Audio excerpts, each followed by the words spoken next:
Recording in progress. Awesome. So these are some interview questions. So can you tell us about your job role at BIM? Sure. So I'm a learning technologist at BIM University. So I don't just work for one college, I work across the whole group and the various different sectors. Now, during the pandemic, I was still an exams officer at BIM Manchester. So I took the learning technologist role in sort of January 2021. So it was sort of in the middle of the pandemic slightly during that third lockdown and coming out of it. So I support learning and teaching teams and other teams around the group with the implementation of learning technologies into their practice. So whether that's supporting lecturers with using different digital platforms in the classroom or supporting other teams sort of using digital solutions for their working practices.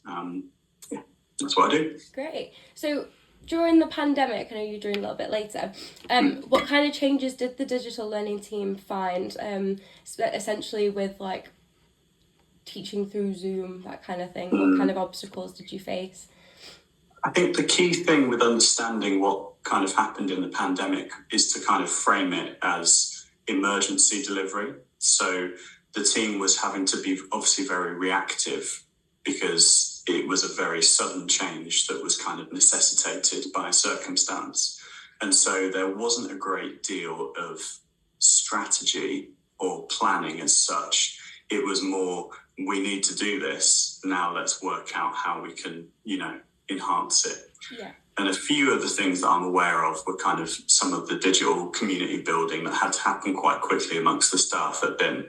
So, for example, initially sort of Slack was onboarded quite quickly, with everyone sort of communicating on channels in there to sort of coordinate how it was going to work across the group. Then that kind of developed into developing teams for students. And they kind of I don't know if you'll remember this, but they created the idea was that it would be a virtual college and that each module would have its own Teams channel. Yeah. And that kind of had mixed results.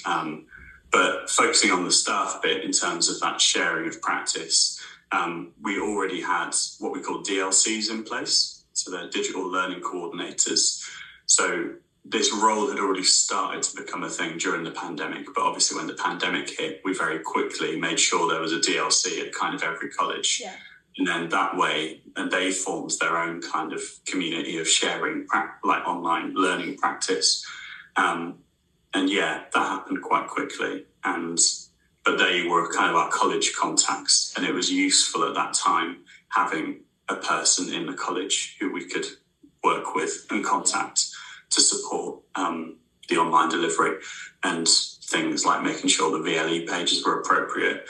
Some level of sort of quality checking of Zoom sessions, though obviously it was difficult because it was necessary. Yeah, completely. My next question, did the government provide any sort of guidance for digital learning for the team at all?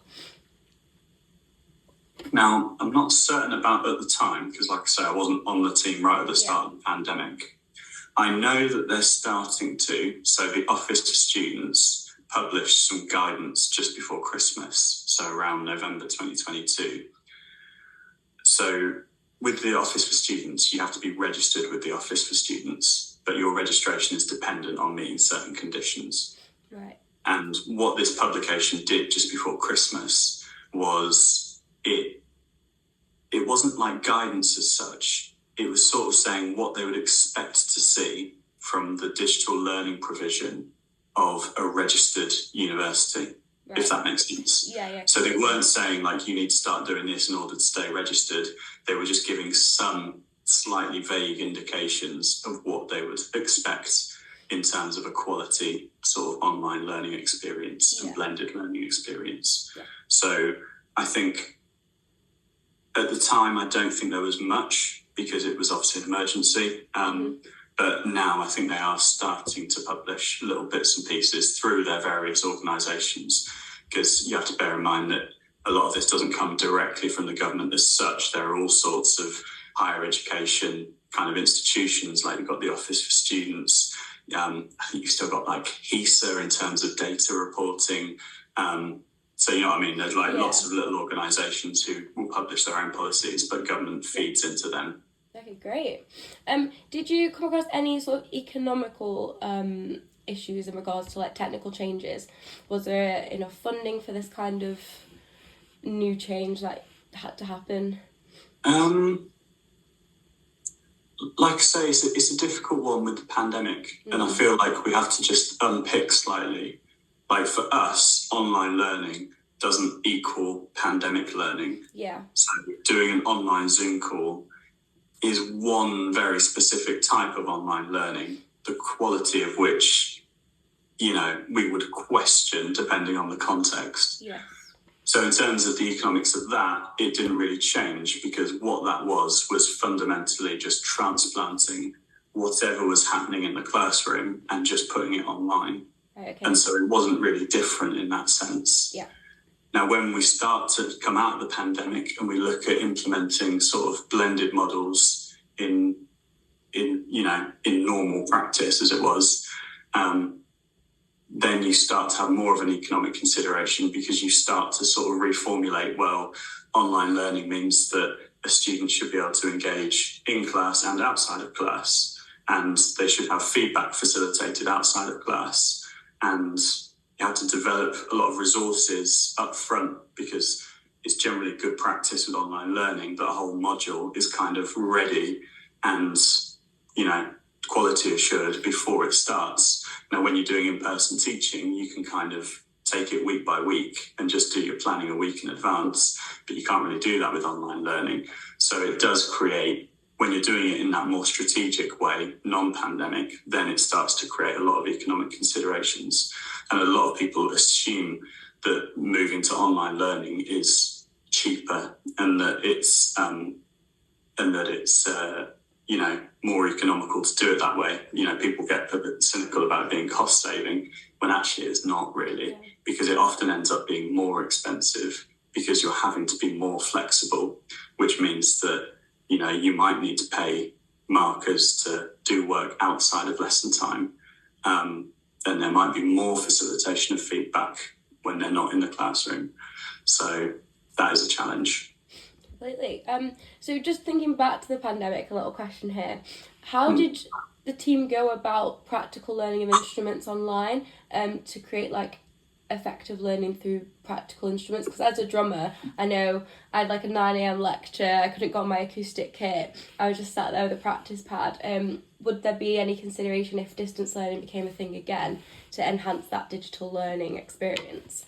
Yeah, I know it was a real challenge during the pandemic, particularly for some of the vocal lessons, because that was really difficult to do, particularly with kind of cameras off and you can't see someone's, you know, lips moving.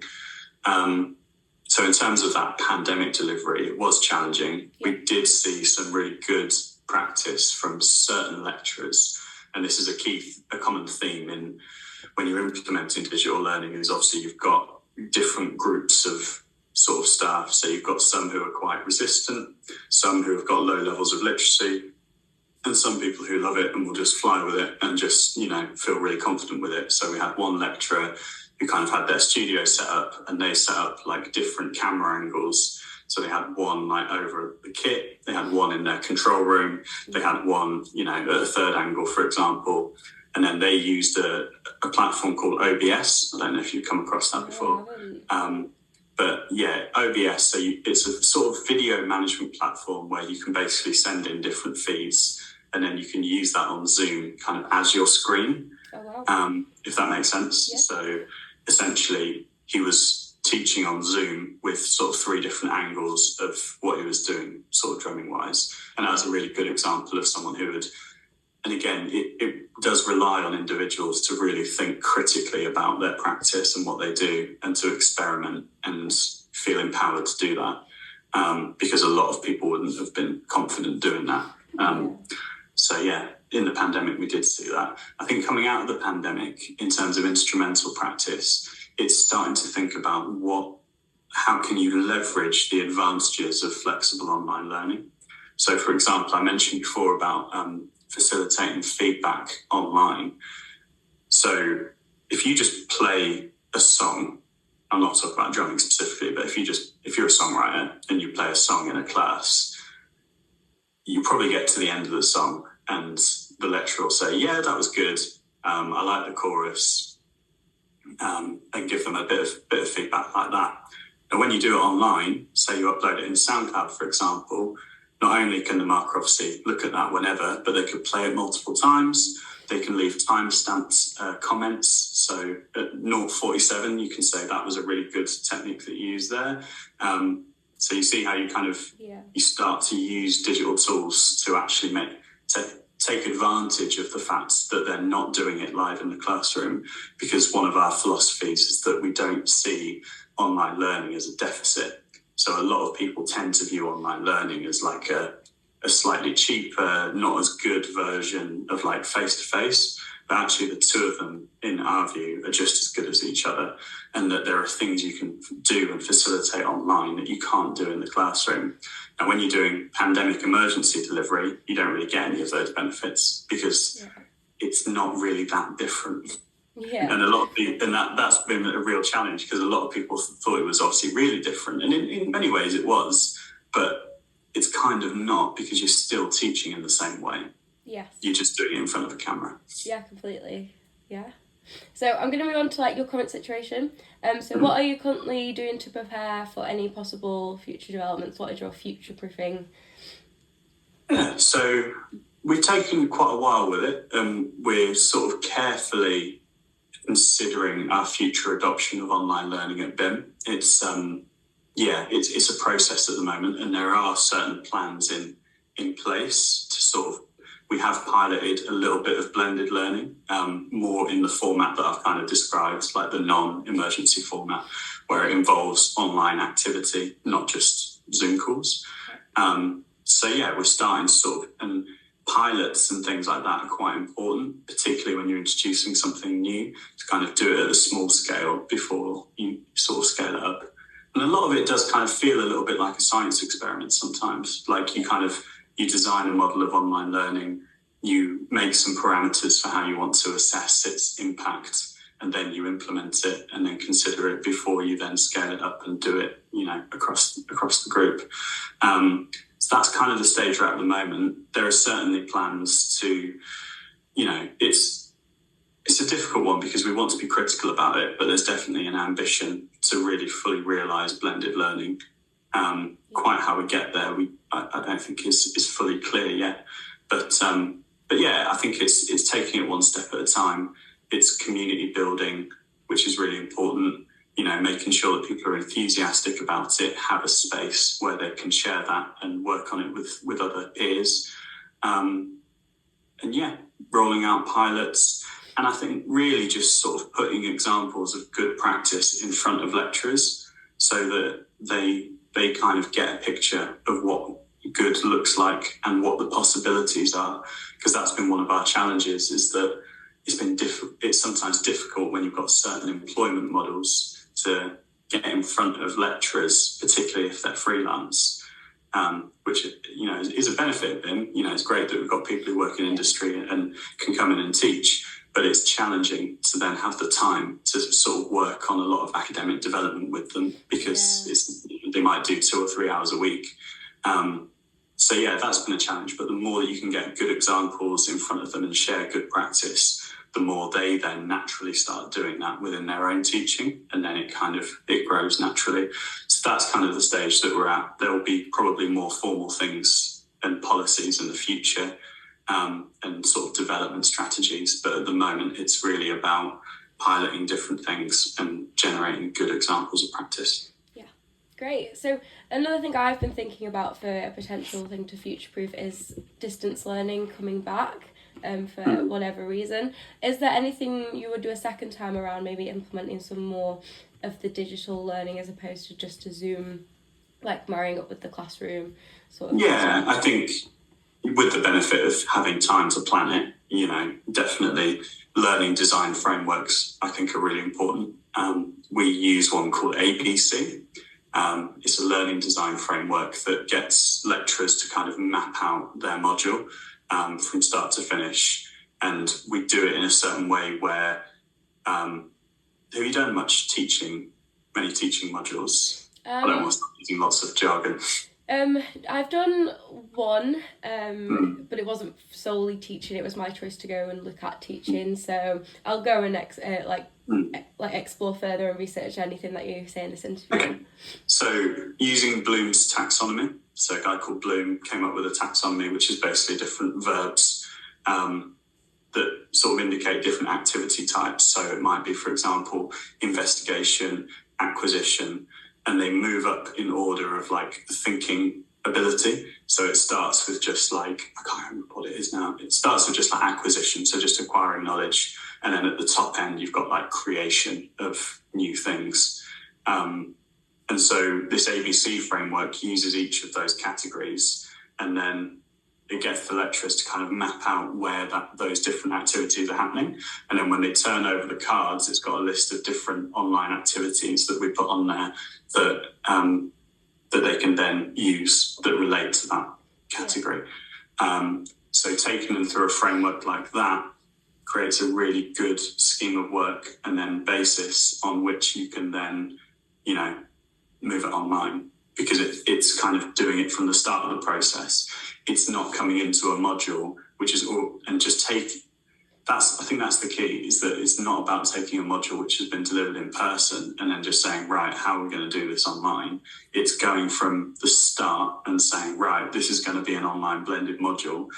What are the best ways to achieve what we want to achieve to ultimately meet the learning outcomes at the end of it? Yeah. And that's what I would, if I could do it differently, it would just be having that time to plan and just sort of provide training on, use of the VLE. One thing we see a lot is, lecturers who will have a VLE page and they'll drop in maybe 50 PDF documents of reading that's all, that's just sort of dropped on there. And that is like one of my bugbears, because it's like, if you put a resource on, you want to contextualize it and talk about what it is, why it's useful, and then tell the student kind of what they should do with it afterwards in terms of whether to reflect on it or whether to, etc. So again, it's things like that. And again, it's time, having the time to train lecturers, introduce online learning to them, plan their module and how it's going to work, and quality assure, because that's another big thing. The area that always gets squeezed is having time to test and go through what someone has done, because very often, particularly when you're coming from an in-person model where it's all kind of just in time, everything's ready on the Friday, ready to teach on the Monday. When people are doing that with online learning, it's like, well, there's no time to actually test that these resources work, to test that they make sense, to test the spelling, all of those things. Yeah. So that's definitely a big area that I think we would like to enhance. But again, one thing to think about is that if you're a lead lecturer and you're in charge of that module, then obviously you've got a lot of control over doing that, because you just have one module to worry about. If you're in a group role like mine, then that's a very different challenge, because you've potentially got, 300, 400 lecturers who you want to kind of all do it in a similar way and to have the same approach. But obviously that's very challenging. Yeah, big scale. So I'll move on now to the technology side of it and the AR and VR. So with this, I've thought about maybe 5-10 years future predictions. So have you considered the implementation of AR and VR within education? Yeah, we've done some AR stuff. We did it on events management.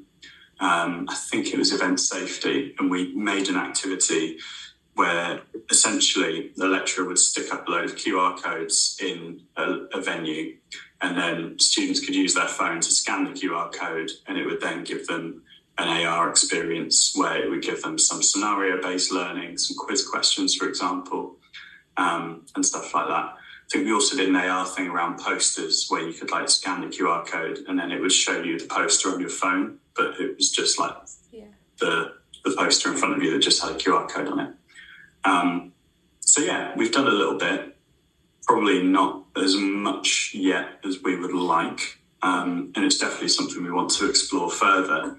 And again, I guess what I would say about it in terms of education is that it's really about what the rationale is for it.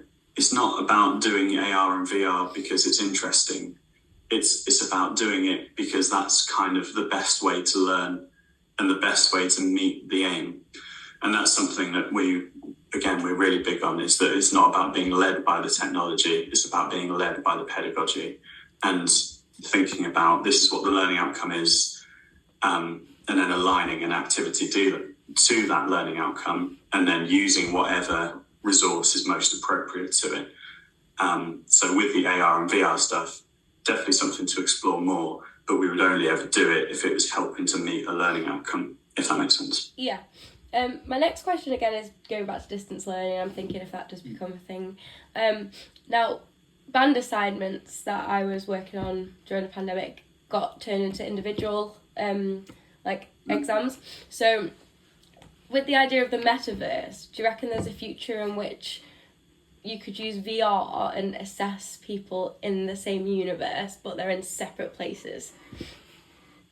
Is that, if it comes to a point where technology's advanced that much, we can do something like that? It would be a massive future thing, 10 years maybe. It's the further one I'm thinking of, where you could maybe have an avatar in the same place, and you still get to experience that band assignment as opposed to changing it to an individual.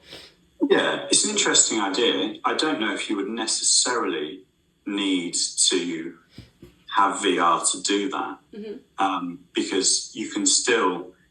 The reason it became individual, I think, was more of a logistical consideration, that people couldn't get together. They couldn't, obviously. It was difficult. There were some people doing those kind of videos where, you had different people in each square, and it was kind of pre-recorded to a click and then just lined up on a video, and mixed. So it kind of, it wouldn't have been outside the realms of possibility to do that. But I think it was felt that the digital literacy required would have been too big. Yeah. So, yeah, I think that's possible now. And then in terms of VR, I think, yes, I think that probably would be more of a stylistic kind of thing. Yeah. If they wanted to do a guerrilla style, let's do it in VR, and maybe, very long term, the idea of kind of meeting up in that virtual space and sort of jamming. Yeah. It's definitely possible.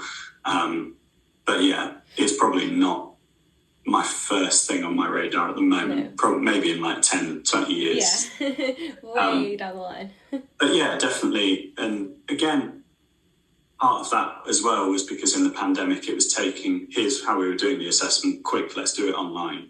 Whereas when you think about it longer term, I'm really keen on, I'm not a massive fan of practical assessment all the time. Not 100%, because obviously it's relevant sometimes. But in a way, I would prefer that something like that band assessment, that you're allowed to basically go in a space, have it recorded from different angles, sort of put together a professional looking, recorded performance, and then submit that. Yeah. And for me, that should be just as good as rocking up and playing it live. Yeah, I think especially, with moving on to YouTube videos and things and promoting yourself there for jobs and show reels, probably quite a beneficial experience for a student to go through, to do that kind of. Yeah, and I think that's more the kind of, the consideration is, again, it's about the pedagogy and what you're learning from it, probably more than how it's presented, if that makes sense. Yeah. But yeah, I definitely think stuff like that. And again, challenges with that are just cultural. It's very difficult, especially at somewhere like BIM, where you've got a lot of lecturers who are very experienced in the industry, who aren't necessarily always sort of up to speed with digital in general, not even just education, but digital literacy, outside as well. The idea to some people of a performance not being live is quite challenging, because they're well, it has to be live, because how else and I'm well, live performance is one thing, but there's so many other things as well. Other aspects. It's difficult culturally, and you do meet resistance to it. Yeah. And that's something we have to work to overcome. Yeah. What's my next question? Do you think with the metaverse, I've seen people hosting meetings within this space. Do you think ever it might be a point where Zoom isn't the contact and like the thing that we use, but we use a room in the metaverse to teach lessons? It's not implausible. If I think that would have to be driven by students. Yeah. Wanting to use that kind of technology rather than being in their own square. Yeah. And again, it's difficult because there are some people who are very enthusiastic about it and who really enjoy designing their own avatar and being in that space and wearing a VR headset, and they love it, and that's great. But equally, there's a lot of people who are kind of pretty uncomfortable with that, and who don't want to do that. And I think it's difficult because you have to make sure that it's inclusive, and that it's accessible to kind of everyone. I know I've not really touched on that accessibility too much, but one of our principles is that we don't design learning for specific groups. The idea is that we try and make learning universally accessible to everyone. So that would be a consideration. So again, it's not ruling it out. I'm not sure in the short term.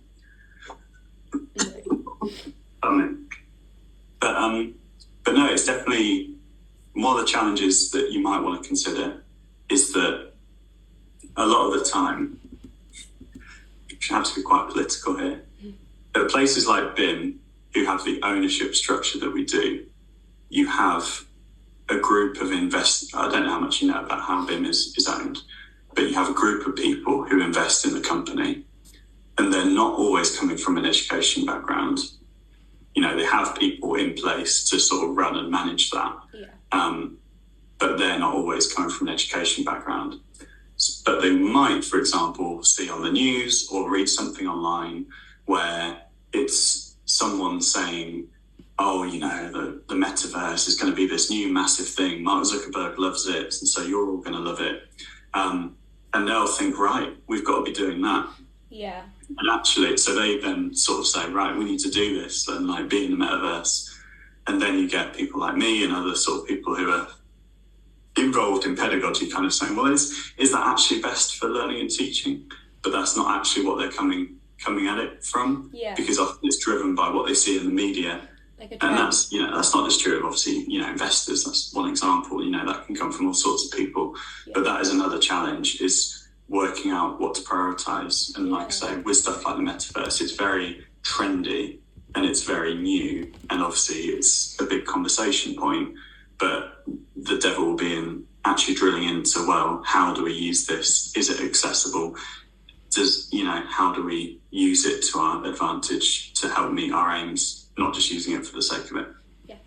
So my final question is, do you think technological advancement will help improve overall learning experiences? It's a broad question. It really is. Yes, and I think always will, because that's not just true of online learning. That's true through the Industrial Revolution and through the 20th century, and technological progress has always driven learning. I think that there is, at a very base level, pedagogy is pedagogy. And so if you're teaching in person, I fundamentally think you can teach anything, and how you choose to do that is kind of up to you. You could do that in person, you could do that online, because the content is ultimately the content. We want to teach you how to, be a drummer and how to play certain rhythms and how to, do all these other things. And ultimately that aim doesn't change. So the aims never change really. Particularly if you think of other subjects like maths, English, it's not, you got to learn what you got to learn, but it's just a different medium. And then some people will engage with that better, some people will engage with that not as well. And so, it's weighing up the advantages of each mode of delivering learning and then deciding which is best. But everyone will always have advantages and disadvantages. Great, thank you very much for interviewing with me today. I feel like I've got a lot of content that's very useful. So thank you very much.